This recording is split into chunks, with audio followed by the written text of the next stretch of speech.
ವೇದವ್ಯಾಸ ಮಂತ್ರದ ಹೋಮ ಇವತ್ತು ನಡೀತಾ ಇದೆ. ಈಗ ಮುಖ್ಯವಾದಂತಹ ಕಾರ್ಯಕ್ರಮ ಜ್ಞಾನಯಜ್ಞ ಇದು ನಡೆಯಬೇಕು ಗುರುಗಳ ಪ್ರೀತಿಗಾಗಿ. ಆ ನಿಟ್ಟಿನಲ್ಲಿ ಅನೇಕ ಜನ ವಿದ್ವಾಂಸರು ಇಲ್ಲಿಗೆ ಆಗಮಿಸಿದ್ದಾರೆ. ಆರಾಧನೆಯಲ್ಲಿ ಭಾಗವಹಿಸುವುದು ಹೇಗೆ ನಮಗೆ ಪುಣ್ಯ, ಗುರುಗಳ ವೃಂದಾವನದ ದರ್ಶನವನ್ನು ಮಾಡುವುದು ಹೇಗೆ ಪುಣ್ಯ, ಹಾಗೆ ಆ ಗುರುಗಳಿಗೆ ಅತ್ಯಂತ ಪ್ರೀತಿ ಪಾತ್ರರಾದಂತಹ ವಿದ್ವಾಂಸರ ದರ್ಶನವನ್ನು ಮಾಡುವುದು ಒಂದು ಪುಣ್ಯ.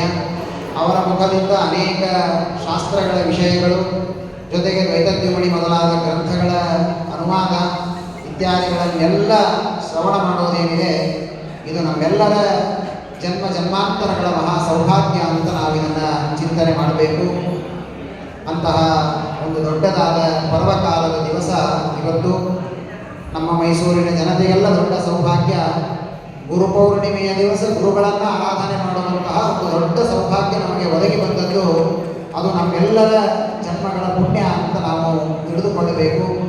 ಅಂತಹ ಮಹಾಗುರುಗಳಾದಂತಹ ನಮ್ಮ ಉತ್ತರಾದಿ ಮಠದ ಪೀಠದಲ್ಲಿ 29ನೆಯ ಯತಿಗಳಾಗಿ ಉತ್ತರಾದಿ ಮಠದ ಪೀಠವನ್ನು ಆಳಿ ನಮ್ಮೆಲ್ಲರ ಜೀವನದಲ್ಲಿ ಎಲ್ಲ ತರಹದ ಪಾಠಗಳನ್ನು ನಮಗೆ ತಮ್ಮ ಜೀವನದ ಮೂಲಕ ತೋರಿಸಿಕೊಟ್ಟ ಮಹಾನುಭಾವರು ಸತ್ಯ ಸಂಕಲ್ಪ ತೀರ್ಥ ಶ್ರೀಪಾದಂಗಳವರು. ವಿಶೇಷವಾಗಿ ಅನ್ನದಾನವನ್ನು 12 ವರ್ಷಗಳ ಕಾಲ ಅನ್ನದಾನವನ್ನು ಮಾಡಿದಂತಹ ಮಹಾನುಭಾವರು ಸತ್ಯ ಸಂಕಲ್ಪ ತೀರ್ಥರು.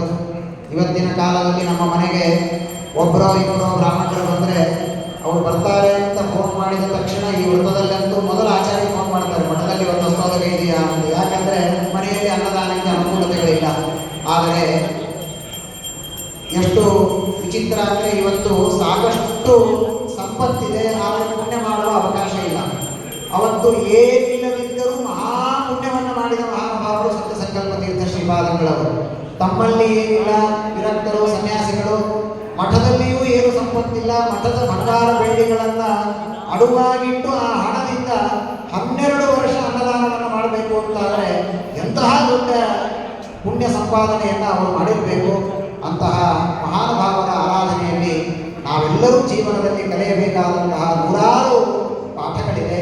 ಅಂತಹ ಅನೇಕ ವಿಷಯಗಳನ್ನು ವಿದ್ವಾಂಸರು ನಮಗೆ ಉಪದೇಶ ಮಾಡಲಿಕ್ಕಿದ್ದಾರೆ. ಅವರೆಲ್ಲರೂ ಇಲ್ಲಿಗೆ ಬೇರೆ ಬೇರೆ ಊರುಗಳಿಂದ ಆಗಮಿಸಿದ್ದಾರೆ. ಅದರಲ್ಲಿ ಮೊದಲು ನಮ್ಮ ಬೆಂಗಳೂರಿನಲ್ಲಿರುವಂತಹ ಉತ್ತರಾದಿ ಮಠದ ಜಯತೀರ್ಥ ವಿದ್ಯಾಪೀಠದಲ್ಲಿ ಅಧ್ಯಯನವನ್ನು ಮಾಡಿ ಪರಮ ಪೂಜ್ಯ ಶ್ರೀಪಾದಂಗಳವರಲ್ಲಿ ಶ್ರೀಮನ್ ನ್ಯಾಯಸುಧಾ ಗ್ರಂಥದ ಅಧ್ಯಯನವನ್ನು ಮಾಡಿ ಒಂದು ವಿಶೇಷತೆ, ಈಗೊಂದು ಹೊಸದು ಶುರುವಾಗಿದೆ.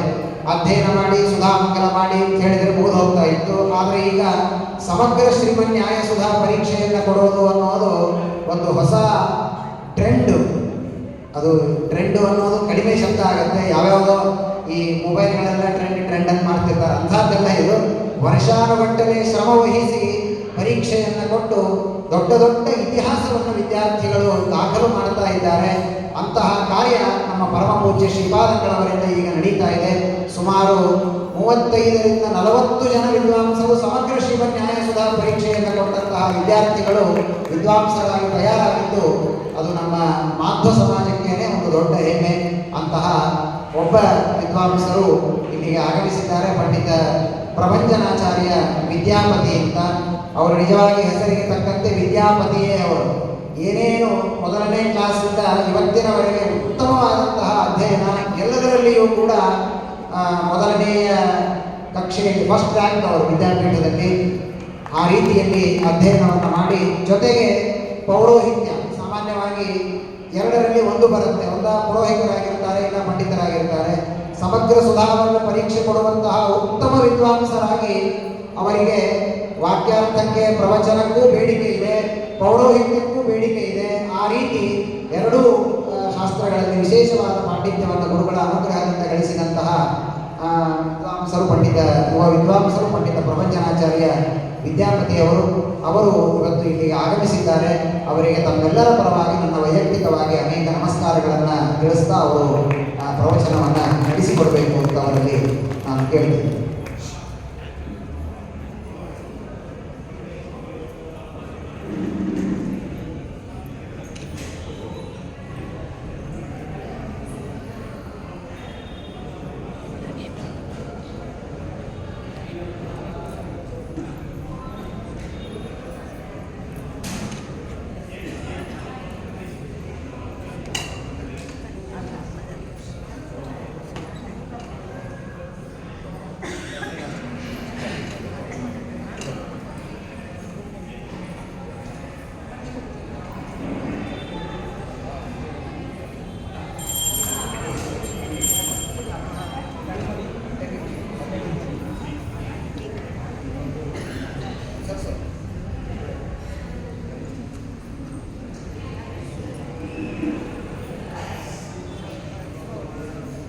ಎಲ್ಲರೂ ಕೂಡ ಪ್ರವಚನಕ್ಕೆ ಬಂದು ಕೂತ್ಕೊಳ್ಬೇಕು. ಧ್ಯಾನ ಕಾರ್ಯ ನಡೀತಾ ಇದೆ. ಪ್ರದಕ್ಷಿಣೆ ಹಾಕುವವರು ಒಂದು ಪ್ರದಕ್ಷಿಣೆ ಹಾಕಿ ನಮಸ್ಕಾರ ಮಾಡಿ ಪ್ರವಚನಕ್ಕೆ ಬಂದು ಕೂತ್ಕೊಳ್ಬೇಕು. ಆಮೇಲೆ ಪ್ರದಕ್ಷಿಣೆ ನಮಸ್ಕಾರಗಳನ್ನು ಹಾಕುವುದು.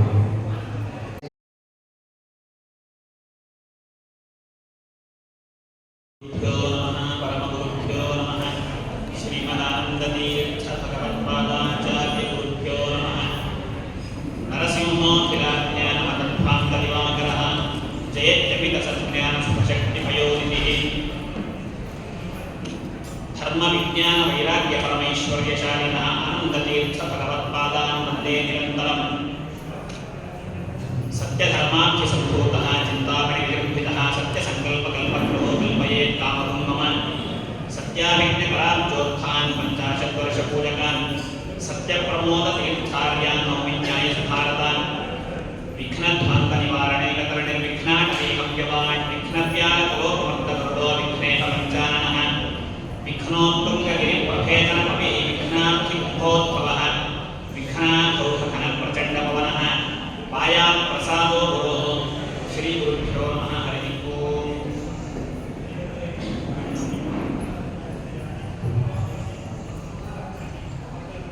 महानुभावराದಂತಹ ಇಂದಿನ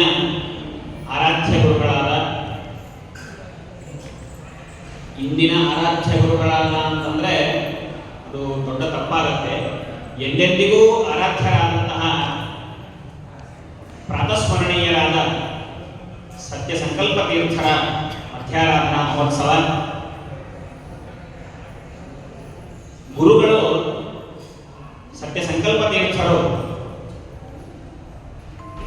ತಮ್ಮ ದೇಹತ್ಯಾಗವನ್ನ ಮಾಡಲು ಅವರು ಅಪೇಕ್ಷೆ ಪಟ್ಟಂತಹ ದಿನ ಅದು ಇವತ್ತು ಪೌರ್ಣಿಮೆ. ಗುರುಗಳಿಗಾಗಿಯೇ ಮೀಸಲಾದಂತಹ ಒಂದು ದಿನ ಅಂತಂದ್ರೆ ಅದು ಗುರು ಪೌರ್ಣಿಮೆ ಅಂತ ಹೇಳ್ತಾರೆ. ವ್ಯಾಸ ಪೌರ್ಣಿಮೆನೂ. ಹೀಗಾಗಿ ಇವತ್ತಿನ ದಿನ ವಿಶೇಷವಾಗಿ ಗುರುಗಳ ಸ್ಮರಣೆಯನ್ನು ಮಾಡಬೇಕು.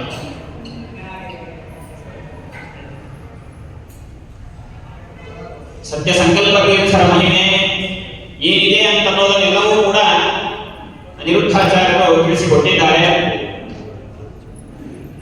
ಒಟ್ಟಾರೆ ಸ್ಥೂಲವಾಗಿ ಗುರುಗಳ ಮಹಾತ್ಮ್ಯವನ್ನ ನಾವು ತಿಳಿಯೋದಾದ್ರೆ ಅನೇಕ ಕಡೆ ಬರುತ್ತೆ. ಗುರುಗಳ ಸಾಮರ್ಥ್ಯ ಏನು, ಅವರ ಮಹಿಮೆ ಏನು ಅದಕ್ಕೆ ಹೇಳ್ತಾರೆ. ಅಜ್ಞಾನ ತಿಮಿರಾಂಧಸ್ಯ ಜ್ಞಾನಾಂಜನ ಶಲಾಕಯ ಚಕ್ಷುರುನ್ಮೀಲಿತತ್ಯೇನ ತಸ್ಮೈ ಶ್ರೀ ಗುರವೇ ನಮಃ. ನಮ್ಮ ಕಣ್ಣುಗಳೆಲ್ಲವೂ ಕೂಡ ಕತ್ತಲೆಯಿಂದ ಆವೃತವಾಗಿವೆ. ಈ ಕಣ್ಣುಗಳನ್ನು ತೆರೆಸಬೇಕು. ಗುರುಗಳು ಆ ಕಾರ್ಯವನ್ನು ಮಾಡ್ತಾರೆ. ಯಾವುದರಿಂದ ಕಣ್ಣನ್ನು ತೆಗಿತಾರೆ ಅಂತಂದ್ರೆ ಜ್ಞಾನಾಂಜನ ಶಲಾಕಯ, ಒಂದು ಕಡ್ಡಿಯಿಂದ ಅದನ್ನು ಸರಿಸಬೇಕು. ಯಾವುದ ಕಡ್ಡಿ ಅಂತ ಕೇಳಿದ್ರೆ ಜ್ಞಾನ ಎನ್ನುವಂತಹ ಕಡ್ಡಿಯಿಂದ ಅಲ್ಲಿರುವಂತಹ ಆ ಪೊರೆಯನ್ನ ಸರಿಸಿ ಶುದ್ಧವಾದಂತಹ ತತ್ವಜ್ಞಾನವನ್ನು ನೀಡಿ ಅಜ್ಞಾನವನ್ನು ಕಳೆಯುವಂತಹ ಸಾಮರ್ಥ್ಯ ಅದು ಗುರುಗಳು. ಅಂತಹ ಗುರು ಪ್ರಸಾದ ಸರ್ವೇಷ್ಟ ಸಿದ್ಧಿರ್ಭವತಿ ನಾನ್ಯಥಾ ಅಂತಾರೆ. ಗುರುಗಳ ಅನುಗ್ರಹ ಹೊಂದಿದ್ರೆ ಸಾಕು, ಎಲ್ಲ ತರಹದ ಅನಿಷ್ಟಗಳು, ಲೌಕಿಕ ಆಗಿರ್ಬೋದು, ವೈದಿಕ ಆಗಿರ್ಬೋದು, ಐಹಿಕ, ಪಾರಂತ್ರಿಕ, ಎಲ್ಲ ವಿಧವಾದಂತಹ ಸುಖಗಳು, ಸವಲತ್ತುಗಳು ಎಲ್ಲವೂ ಕೂಡ ಕೇವಲ ಗುರುಗಳ ಅನುಗ್ರಹದಿಂದ ಮಾತ್ರ ಸಾಧ್ಯ. ಮಹಾಭಾರತದ ಕುರುಕ್ಷೇತ್ರ ಯುದ್ಧದಲ್ಲಿ ಬರುವಂತಹ ಒಂದು ಪ್ರಸಂಗ. ಅರ್ಜುನ ಜಯದ್ರಥನನ್ನ ಸಂಹಾರ ಮಾಡಬೇಕು ಅಂತ ಪ್ರತಿಜ್ಞೆ ಮಾಡ್ತಾನೆ. ಶಪಥವನ್ನು ಮಾಡ್ತಾನೆ, ಜಯದ್ರಥನ ನಾನು ಸಂಹಾರ ಮಾಡ್ತೇನೆ ಅಂತ. ಅಂತಹ ಸಂದರ್ಭದಲ್ಲಿ ಕೃಷ್ಣ ಪರಮಾತ್ಮನ ಉಪಾಯ ಹೇಗಿರುತ್ತೆ ನೋಡಿ. ಈ ಜಯದ್ರಥನನ್ನ ಸಂಹಾರ ಮಾಡಲು ಅರ್ಜುನನಿಗೆ ಬೇಕಾದ ಸಾಮರ್ಥ್ಯವನ್ನ ಕೊಡ್ಲಿಕ್ಕೆ ಕೃಷ್ಣ ಪರಮಾತ್ಮನಿಗೆ ಬರ್ತಿತ್ತೋ ಇಲ್ಲೋ.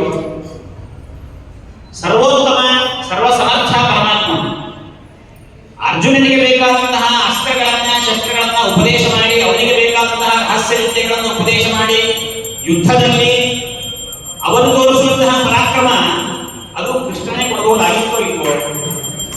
ಆದರೂ ಪರಮಾತ್ಮ ಅಂತಾನೆ, ಸ್ವಯಮೇವಾಖ್ಯ ಜಗದ್ರಕ್ಷಾಖ್ಯಮಿತ ಶಕ್ತಿಮಾನ್ ಅಪ್ಯಚ್ಯುತೋ ಗುರುದ್ವಾರ ಪ್ರಸಾದಂತಹ ವಿಧಿ.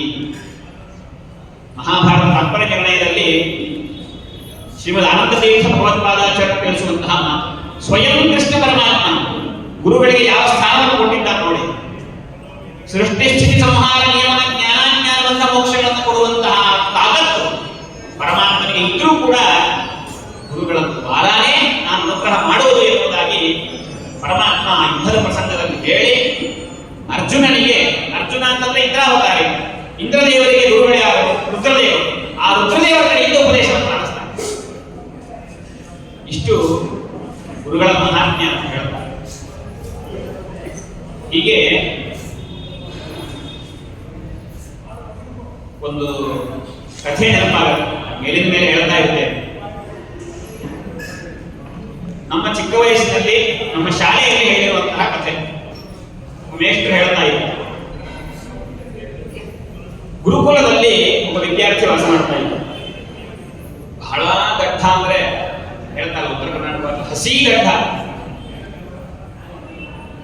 ಅವನಿಗೆ ದಿವಸ ಅನ್ಸೋದು, ಎಷ್ಟು ಗುರುಗಳು ನನಗೆ ಪಾಠ ಹೇಳ್ತಾರೆ, ಆದ್ರೂ ನನಗೆ ಯಾಕೆ ಅರ್ಥವಾಗ್ತಾ ಇಲ್ಲ, ನನ್ನಲ್ಲಿ ಯೋಗ್ಯತೆ ಇಲ್ವಾ, ಅಥವಾ ನಾನು ಏನಾದರೂ ಪಾಪವನ್ನು ಮಾಡಿದ್ದೇನೆ, ನನಗೆ ಯಾಕೆ ಅವ್ರು ಹೇಳಿದ್ದು ಯಾವುದು ತಿಳಿತಾ ಇಲ್ಲ. ಬಹಳ ಅನೇಕ ವರ್ಷಗಳು ಅಲ್ಲೇ ಶುಶ್ರೂಷೆಯನ್ನು ಮಾಡ್ತಾ, ಗುರುಗಳ ಸೇವೆಯನ್ನು ಮಾಡ್ತಾ, ಆ ಗುರುಗಳದ ಸ್ವಚ್ಛತೆ ಇತ್ಯಾದಿಗಳನ್ನು ಮಾಡ್ತಾ ಇದ್ರೂ ಕೂಡ ಆ ವ್ಯಕ್ತಿಗೆ ನಾನು ಇವತ್ತೇ ಹೊರಟು ಹೋಗಬೇಕು ಅಂತ ಅನಿಸ್ಲಿಲ್ಲ, ಸೇವೆಯನ್ನು ಮಾಡ್ತಾ ಇಲ್ಲ. ಅನೇಕ ವರ್ಷಗಳಾದ ಮೇಲೆ ಅವರ ಮನಸ್ಸಿನಲ್ಲಿ ಒಂದು ಸಲ ವಿಚಾರ ಬಂತು, ನಾನು ಏನಾದರೂ ಇದಕ್ಕೆ ಒಂದು ಸಾಧನೆಯನ್ನು ಮಾಡಿಕೊಳ್ಬೇಕು. ಗೆಳೆಯರನ್ನ ಕರೆದು ಹೇಳಿದ, ನನಗೆ ಯಾಕೆ, ನಿನಗೆ ಯಾಕೆ ಅರ್ಥ ಆಗತ್ತೆ, ನನಗೆ ಯಾಕೆ ಅರ್ಥ ಆಗುವುದಿಲ್ಲ.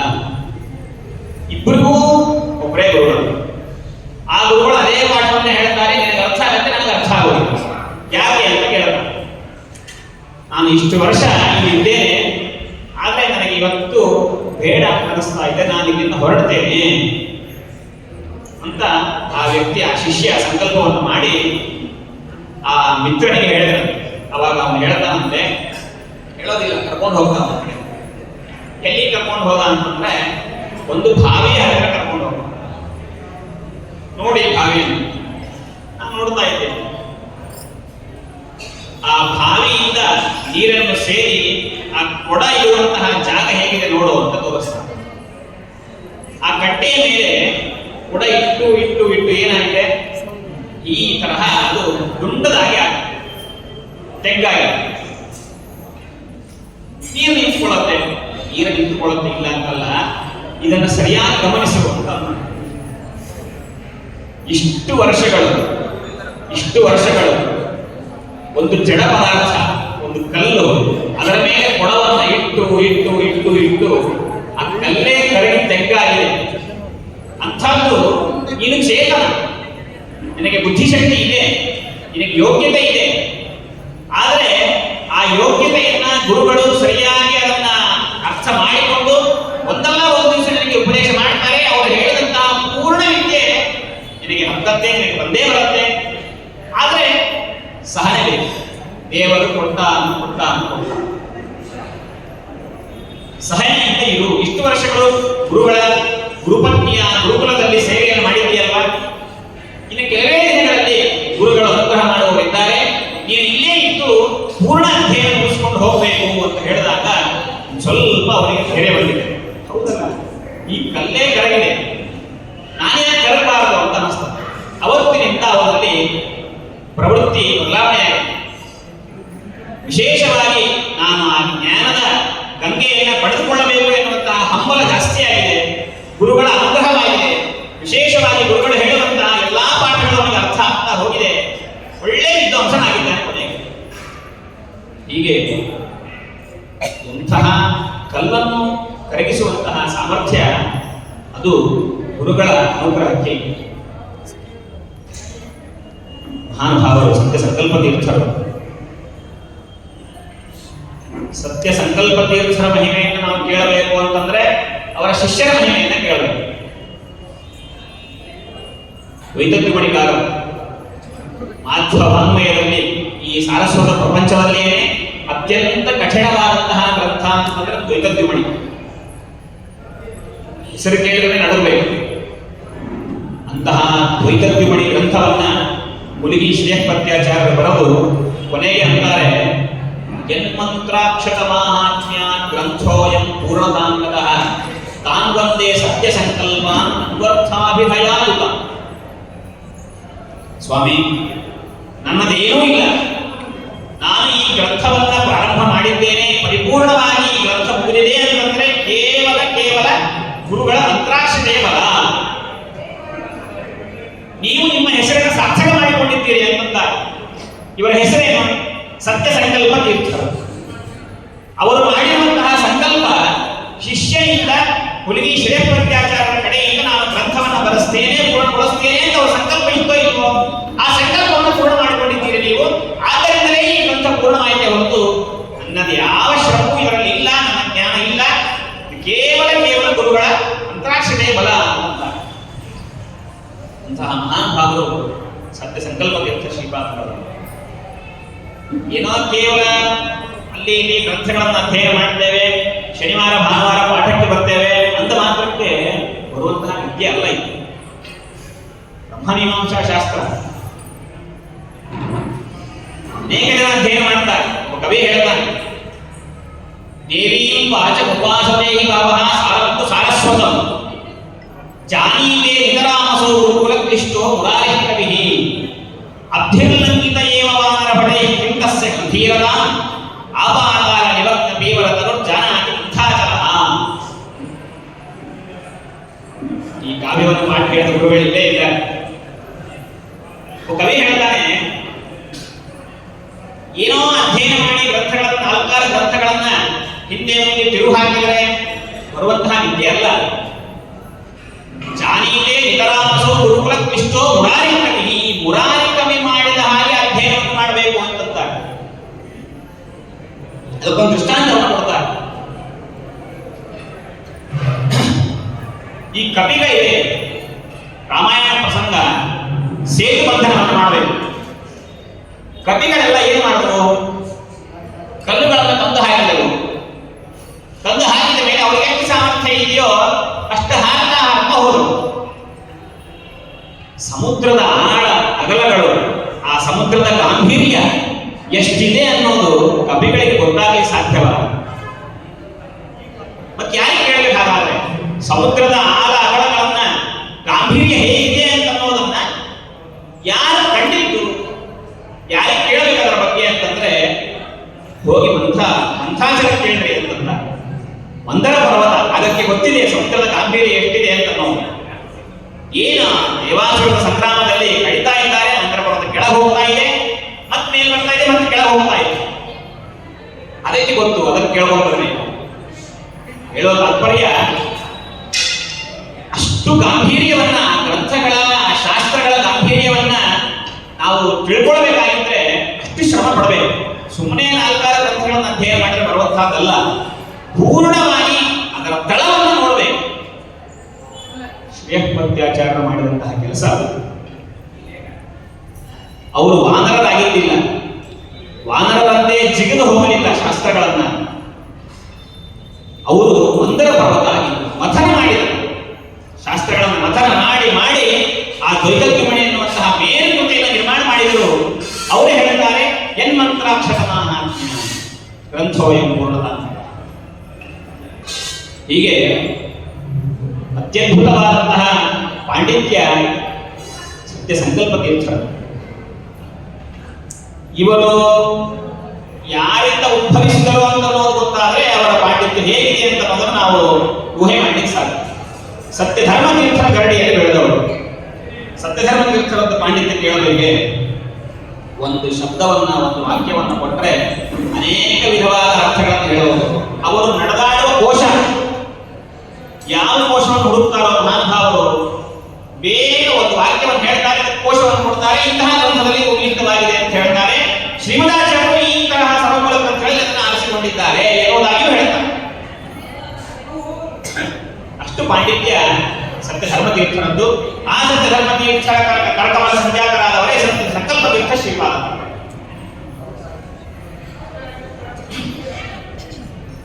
ಕವಿಗಳು ಸುಂದರವಾಗಿ ಸತ್ಯ ಸಂಕಲ್ಪ ತೀರ್ಥರ ಚರಿತ್ರೆಯನ್ನು ವರ್ಣನೆ ಮಾಡುವಾಗ ಹೇಳ್ತಾರೆ, ಉಮರ್ಜಿ ದಾಮೋದರಾಚಾರ್ಯರು ಅಂತ. ಸತ್ಯ ಸಂಕಲ್ಪ ತೀರ್ಥರು ಇವರು ಕಮಲವೂ ಹೌದು, ದುಂಬಿಯೂ ಹೌದು. ಏನಿದು ದೃಷ್ಟಾಂತವನ್ನು ಕೊಡುವಾಗ ಒಂದೋ ಕಮಲ ಅಂತ ಹೇಳಬೇಕು ಅಥವಾ ದುಂಬಿ ಅಂತ ಹೇಳಬೇಕು. ಆ ಕಮಲದಲ್ಲಿ ಆಸಕ್ತವಾಗುವಂತಹ ದುಂಬಿ ಇದ್ದಂತೆ ಅಂತ ಅದು ಹೇಳಬೇಕು. ಎರಡನ್ನೂ ಹೊಲಿಸೋದು ಹೇಗೆ? ಉಮರ್ಜಿ ಆಚಾರ್ಯ ದಾಮೋದರಾಚಾರ್ಯ ಹೇಳ್ತಾರೆ, ಇವಳು ಒಂದು ಕಲ್ಪನೆ. ಗಂಗಾದೇವಿಗೆ ಮತ್ತೆ ಭೂಮಿಗೆ ಬಂದು ಇಲ್ಲಿರುವಂತಹ ಸುತ್ತಮುತ್ತ ಜನರನ್ನೆಲ್ಲರನ್ನೂ ಕೂಡ ಪಾವನಗೊಳಿಸಬೇಕು, ಅವರ ಪಾಪಗಳನ್ನು ಕಳೆಯಬೇಕು ಅಂತ ಗಂಗಾದೇವಿಗೆ ಇಚ್ಛೆಯಾಗಿದೆ. ಗಂಗಾದೇವಿ ಅವಳು ಎಲ್ಲಿದ್ರು ತಕ್ಷಣ ಗಂಗೆಯೋ ಬ್ರೂಯ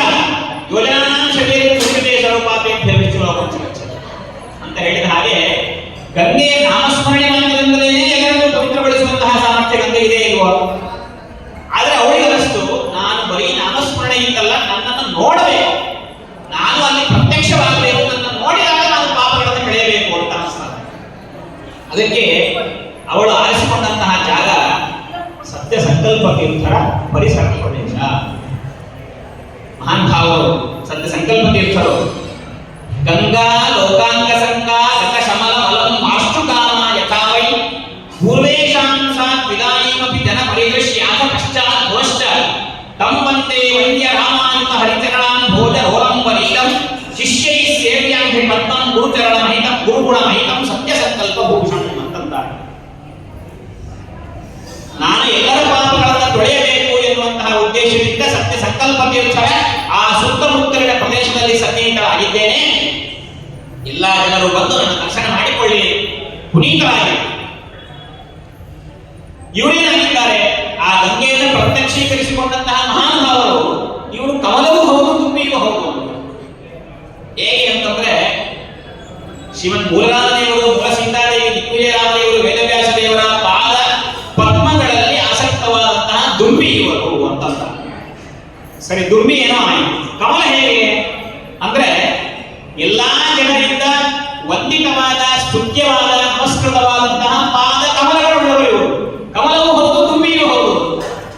ಹೀಗೆ ಆ ಉಮರ್ಜಿ ದಾಮೋದರಾಚಾರ್ಯರು ಮಹಾನುಭಾವರಾದಂತಹ ಸತ್ಯ ಸಂಕಲ್ಪ ತೀರ್ಥರನ್ನ ಹಾಗೆ ಹೊಗಳುತ್ತಾರೆ. ಇವರ ವಾಕ್ಶಕ್ತಿ ಹೇಗಿತ್ತು, ಇವರ ಶಿಷ್ಯರ ಗ್ರಂಥವನ್ನು ನೋಡಿದಾಗ ಇವರ ವಾಕ್ಶಕ್ತಿ ಹೇಗಿತ್ತು, ಆ ವಾಕ್ ಚಾತುರ್ಯ ಹೇಗಿತ್ತು ಅಂತ ಗೊತ್ತಾಗತ್ತೆ. ಒಬ್ಬ ಕವಿ ಹೇಳ್ತಾನೆ, ಕೇಯೂರಾಣಿನ ಭೂಷಯಂತಿ ಪುರುಷಂ ಹಾರಾನ ಚಂದ್ರೋಜ್ವಲ ನ ಸ್ನಾನ ನ ವಿಲೇಪನ ನ ಕುಸುಮ. ಇವ್ಯಾವೂ ಕೂಡ ದೇಹಕ್ಕೆ ಶೋಭಿಸುವುದಿಲ್ಲ. ಯಾವ ಆಭರಣಗಳು ಹಾಕೊಂಡ್ವಿ, ಹಾರಗಳು ಹಾಕೊಂಡ್ವಿ, ಎಂತಹ ಬೆಲೆ ಬಾಳುವಂತಹ ಮುತ್ತು ರತ್ನಗಳನ್ನು ಹೇರಿಕೊಂಡರೂ ಕೂಡ ಈ ದೇಹ ಶೋಭಿಸುವುದಿಲ್ಲ. ಆದರೆ ಒಂದೇ ಒಂದು, ಮಾತು ಚೆನ್ನಾಗಿರಬೇಕು. ಮಾತು ಚೆನ್ನಾಗಿದ್ರೆ ಇಡೀ ಮನಸ್ಸು, ಬುದ್ಧಿ ಎಲ್ಲವೂ ಶುದ್ಧವಾಗಿರುತ್ತೆ. ವಾಣ್ಯೇಕ ಸಮಲಂಕರೋತಿ ಪುರುಷಂ ಯಾ ಸಂಸ್ಕೃತ ಧಾರ್ಯತೆ ಅಂತಂತಾನೆ ಕವಿ. ಆ ಶುದ್ಧವಾದಂತಹ ವಾಣಿ ಇರಬೇಕು. ವಾಕ್ಚಾತುರ್ಯ ಇತ್ತು ಅಂತಂದ್ರೆ ಎಲ್ಲರನ್ನೂ ಗೆಲ್ಲಿಕ್ಕೆ ಸಾಧ್ಯ. ಅಂತಹ ವಾಕ್ಚಾತುರ್ಯವನ್ನ ಶಿಷ್ಯರಿಗೆ ಕೊಟ್ಟ ಮಹಾನುಭಾವರು, ಹುಲಿಗಿ ಶ್ರೀಪತ್ಯಾಚಾರ್ಯರಿಗೆ ಕೊಟ್ಟಂತಹ ಮಹಾನುಭಾವರು. ಇವರ ವಾಕ್ಚಾತುರ್ಯ ಹೇಗಿತ್ತು ಅದನ್ನು ವರ್ಣನೆ ಮಾಡ್ತಾರೆ. ಯದ್ವಾ ಆಸೀ ಕೃಪಾಣಿ ಕುಮತ ನಿರಸನೆ ಪಥ ದೀಕ್ಷಾಂ ನಿರೀಕ್ಷಂ ನೂನಂ ಕೃಷ್ಣಾನ್ಯ ಭೂಪ ಸಮುಚಿತ ಪದದೋ ಗೋಳಿನಾಮಾನಃ ತತ್ಸೇವ್ಯಂ ಹೃದ್ವಯಂ ವೈ ಸ್ವಭರಕ ಸುಲನೆ ಭೂರಿ ಕಾರುಣ್ಯಯುಕ್ತಂ ಶ್ರೀರಾಮ ಧ್ಯಾನ ಸಕ್ತಂ ಪ್ರಣವತ ಸತತಂ ಸತ್ಯ ಸಂಕಲ್ಪರಾಗಂ. ಇವರ ಮಾತು ಹೇಗಿತ್ತು ಅಂತಂದ್ರೆ ಖಡ್ಗವಿದ್ದಂತೆ. ಖಡ್ಗ ನಾವು ಬಳಸುವಂತಹ ಚಾಕು ಕತ್ತಿ ಇತ್ಯಾದಿಗಳೆಲ್ಲ ಒಂದು ಕಡೆ ಚೂಪಿರುತ್ತದೆ. ನಮ್ಮ ಸತ್ಯ ಸಂಕಲ್ಪ ತೀರ್ಥರ ಮಾತು ಎರಡೂ ಕಡೆ ಚೂಪೆ. ಅವ್ರು ಹೇಗೆ ಮಾತಾಡ್ತಾರೆ, ಎಷ್ಟು ಚಾತುರ್ಯದಿಂದ ಎಷ್ಟು ಚಾಣಾಕ್ಷರದಿಂದ ವ್ಯವಹಾರ ಮಾಡ್ತಾರೆ ಅಂತ ಒಂದೇ ಗೊತ್ತಾಗಲ್ಲ ನನಗೆ. ಅಷ್ಟು ಸೂಕ್ಷ್ಮವಾದಂತಹ ಮಾತು. ಯತ್ವಾದಾಸಿ ಕೃಪಾಣಿ. ಕೃಪಾಣಿ ಅಂದ್ರೆ ಖಡ್ಗ. ಆ ಪರವಾದಿಗಳ ನಿಗ್ರಹವನ್ನು ಮಾಡುವಂತಹ ಸಂದರ್ಭದಲ್ಲಿ ಅತ್ಯಂತ ತೀಕ್ಷ್ಣವಾದ ಖಡ್ಗದಂತೆ ಇವರ ಮಾತಿತ್ತು. ಇವರ ಮಾತಿಗೆ ಎಲ್ಲರೂ ನಡುತ್ತಿದ್ದರು. ಅಂತಹ ಚಾತುರ್ಯವನ್ನ ಪಡೆದುಕೊಂಡಿರುವಂತಹ ಸತ್ಯ ಸಂಕಲ್ಪ ತೀರ್ಥರ ಹತ್ತಿರ ರಾಜ ಬರ್ತಾನೆ. ಆ ಕೃಷ್ಣರಾಜ ಒಡೆಯರು ತಾವು ಇಲ್ಲೇ ಇದ್ದು ವಾಸ ಮಾಡಬೇಕು ಎನ್ನುವುದಾಗಿ ಹೇಳಿದಾಗ ಆಯಿತು ಅಂತ ಹೇಳಿ ಆ ರಾಜನ ಸನ್ನಿಧಾನದಲ್ಲಿಯೇ ಇದ್ದು ಆ ರಾಜನಿಗೆ ಉಪದೇಶವನ್ನು ಮಾಡುತ್ತಾ ಮಹಾನುಭಾವರಾದಂತಹ ಸತ್ಯ ಸಂಕಲ್ಪ ತೀರ್ಥರು ಇಲ್ಲಿಯೇ ವೃಂದಾವನಸ್ಥರಾಗಿದ್ದಾರೆ. ವಿಶೇಷವಾಗಿ ಅಂತಹ ಗುರುಗಳ ಶಾಪಾನುಗ್ರಹ ಸಮರ್ಥರು, ಮಹಾನುಭಾವರು, ತಪಸ್ವಿ ವರೇಣ್ಯರು ಎಲ್ಲ ಅವರ ಗುಣಗಳನ್ನು ನಾವು ಚಿಂತನೆ ಮಾಡಬೇಕು ಇವತ್ತಿನ ದಿನ ವಿಶೇಷವಾಗಿ. ಹೀಗೆ ಅಂತಹ ಗುರುಗಳು ಆರಾಧನೆಯನ್ನು ನಾವು ವಿಶೇಷವಾಗಿ ಅವರನ್ನ ಪ್ರಾರ್ಥನೆ ಮಾಡುವಂತಹ ಬಗೆ ಹೇಗಿರಬೇಕು. ಪ್ರತಿನಿತ್ಯವೂ ನಮಸ್ಕಾರ ಮಾಡ್ತೇವೆ, ಪ್ರಾರ್ಥನೆಯನ್ನು ಮಾಡ್ತೇವೆ. ನಮ್ಮದು ಯಾವುದೋ ಒಂದು ಕೋರಿಕೆಗಳನ್ನ ಅವರ ಮುಂದಿಡ್ತೇವೆ. ಗಾಡಿ, ಹಣ ಬೇಕು, ದುಡ್ಡು ಬೇಕು, ಬಂಗಾರ ಬೇಕು, ಬೆಳ್ಳಿ ಬೇಕು, ಇದೆಲ್ಲ ಗುರುಗಳ ಹತ್ತಿರ ನಾವು ಕೇಳಿಕೊಳ್ಳುವಂತಹ ಬಗೆ. ನೀವು ನನಗೆ ಏನಾದರೂ ಅನುಗ್ರಹ ಮಾಡೋದಾದರೆ ಪರಮಾತ್ಮನ ತತ್ವಗಳನ್ನ, ಪರಮಾತ್ಮನ ನಾಮಸ್ಮರಣೆಯನ್ನು ವಿಶೇಷವಾಗಿ ಮಾಡಿಸಬೇಕು. ಯಾವಾಗಲೂ ಗುರುಗಳಲ್ಲಿ, ಪರಮಾತ್ಮನಲ್ಲಿ ಆಸಕ್ತಿಯನ್ನು, ಅವರ ಕಥೆಗಳಲ್ಲಿ ಆಸಕ್ತಿ ಬರಬೇಕು. ಭಾಗವತ ತತ್ವಗಳನ್ನು ನಾವು ಅಳವಡಿಸಿಕೊಳ್ಳುವಂತಹ ಸಾಮರ್ಥ್ಯ ನೀವು ಕರುಣಿಸಬೇಕು. ವಿಶೇಷವಾಗಿ ಜ್ಞಾನ, ಭಕ್ತಿ, ವೈರಾಗ್ಯವನ್ನ ಅಭಿವೃದ್ಧಿ ಮಾಡಬೇಕು ಎನ್ನುವುದಾಗಿ ಅಂತಹ ಗುರುಗಳಲ್ಲಿ ನಿತ್ಯವೂ ಕೂಡ ಪ್ರಾರ್ಥನೆಯನ್ನು ಮಾಡಬೇಕು. ಇವತ್ತಿನ ದಿನವಂತೂ ವಿಶೇಷವಾಗಿ ಪ್ರಾರ್ಥನೆಯನ್ನು ಮಾಡಲೇಬೇಕು. ಅಂತಹ ಸತ್ಯ ಸಂಕಲ್ಪ ತೀರ್ಥರ ಆರಾಧನೆಯೆಂದು ನನಗೆ ಅವಕಾಶವನ್ನು ಕೊಟ್ಟಿರುವಂತಹ ಗೋವಿಂದಾಚಾರ್ಯರ ಅಮೃತಾಚಾರ್ಯರಿಗೆ ಪ್ರಣಾಮಗಳನ್ನು ಸಲ್ಲಿಸ್ತಾ, ಅಂತಹ ಗುರುಗಳು ಜ್ಞಾನಭಕ್ತಿ ವೈರಾಗ್ಯಗಳನ್ನು ಕೊಟ್ಟು ಅನುಗ್ರಹ ಮಾಡಲಿ ಎನ್ನುವುದಾಗಿ ಪ್ರಾರ್ಥನೆಯನ್ನು ಮಾಡ್ತಾ ಈ ಎರಡು ಮಾತುಗಳನ್ನ ಗುರುಗಳ ಪದಾರವಿಂದಗಳಲ್ಲಿ ಸಮರ್ಪಣೆಯನ್ನು ಮಾಡ್ತಾ ಇದ್ದೇನೆ. ಹರಯೇ ನಮಃ. ಶ್ರೀಕೃಷ್ಣ ಅರ್ಪಣ.